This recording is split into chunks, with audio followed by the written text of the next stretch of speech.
Hi, everyone, and welcome to episode 1 of Dining with Dogs, the show where we attempt to recreate fun foods from TV shows and movies and see if we can actually get my dogs to eat them. This episode was inspired by the TV show Arrested Development. Without a local equivalent to the Bluth family's frozen banana stand, I felt it was time to try my own hand at making chocolate-covered frozen bananas. In addition to traditional chocolate-covered bananas, I'll also be attempting a version that replaces the chocolate with carob in order to make them dog-safe. Let's start off by preparing about a dozen bananas. Normally when peeling bananas, I would rip them open by hand, but with this many bananas, let's go ahead and slice across the stems with the paring knife.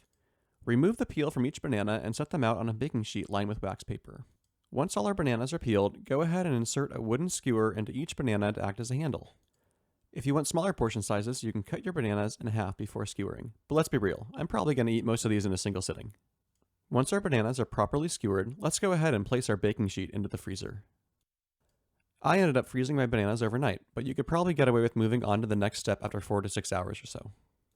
Let's start our first attempt using a fairly common recipe for Magic Shell that uses coconut oil, which allows the chocolate to set into a hard texture without the need to temper it. Let's add 12 ounces of chocolate chips to a medium saucepan over low to medium heat. I've used 60% cocoa semi-sweet baking chips from Ghirardelli, but any moderately sweet chocolate will work. Next, let's add about 2 to 3 tablespoons of refined coconut oil. Continuously stir this mixture as it melts to ensure you don't burn any of the chocolate, and turn off the heat once it's fully melted. If you are smarter than me, you will have prepared a variety of toppings before melting your chocolate, but given I lack this level of basic foresight, let's go ahead and set aside our prepared Magic Shell and chop some nuts. I'm going to use pistachios and peanuts, as well as some old sprinkles I found in my pantry. Now that we have our toppings and chocolate prepared, let's grab a few frozen bananas. Dunk each banana into the melted chocolate mixture. The frozen banana will quickly cool the shell mixture, so we will need to work quickly to coat the banana evenly and apply toppings before the chocolate solidifies. I had some difficulties getting a perfectly even coat, and made a bit of a mess of my workstation, but I think that they ultimately turned out alright. Yep, that tastes great, but let's see if we can make a version with pure chocolate rather than a chocolate shell recipe. I decided to pick up a local chocolate bar for this attempt, so we went with Theo's 70% pure dark chocolate. There are several ways to temper chocolate, and the most common method is to use a double boiler, but I'm not patient enough for that, so let's use a sous vide.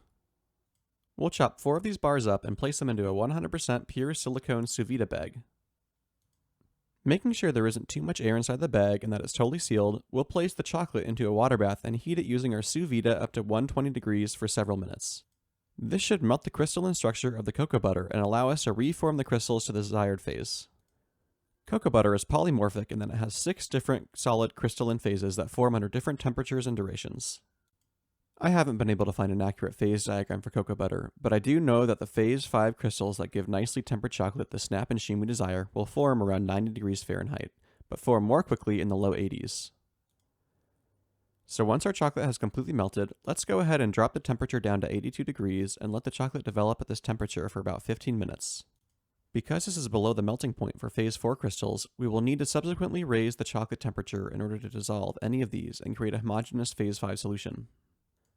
After another 15 minutes at 90 degrees Fahrenheit, our chocolate should be tempered and ready for our bananas. The convenient thing about using these silicone sous vide bags is that it is easy to submerge our bananas entirely in the melted chocolate.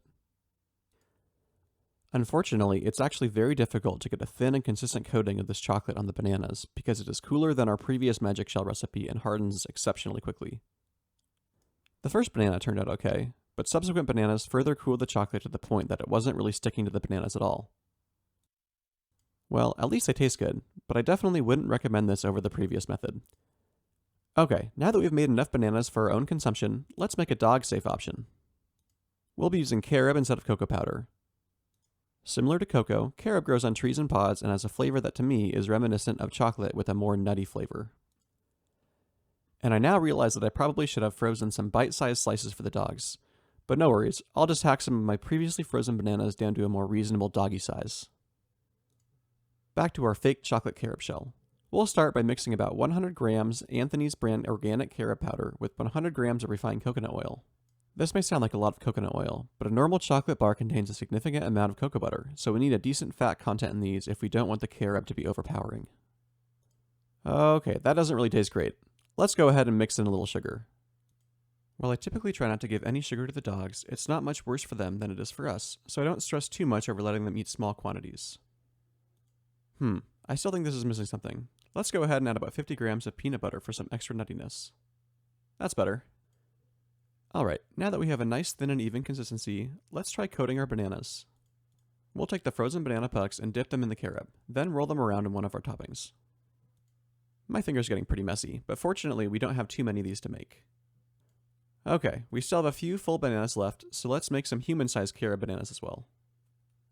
These are actually really good, probably my favorite of the 3 recipes. They have a reasonable sweetness with a nice flavor blend between the carob and peanut butter. But let's not take my word for it. Let's see what the dogs think.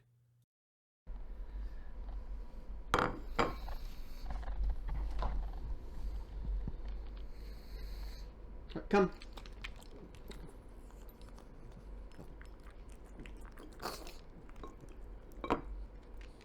Oh, looks like you're a pistachio. Stella, you want one? Hey, Stella.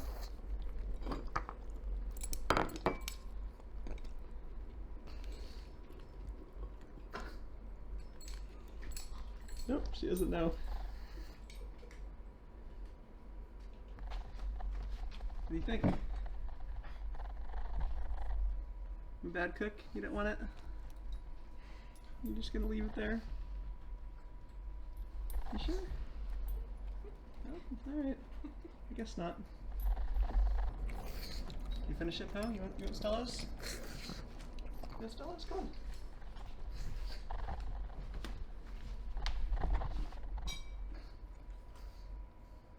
No? You camera shy? Just camera shy. Here he comes. Hey, Poe. Hey, Poe, over here. Over here. Well, it looks like this treat definitely deserves the Poe seal of approval, but we'll reserve the Stella seal of approval on this one. Go ahead and subscribe if you would like to see more content like this, and leave a comment below if you have any ideas for fun meals or treats that you want adapted into a dog-safe recipe. You're a very graceful eater, Poe. Beautiful.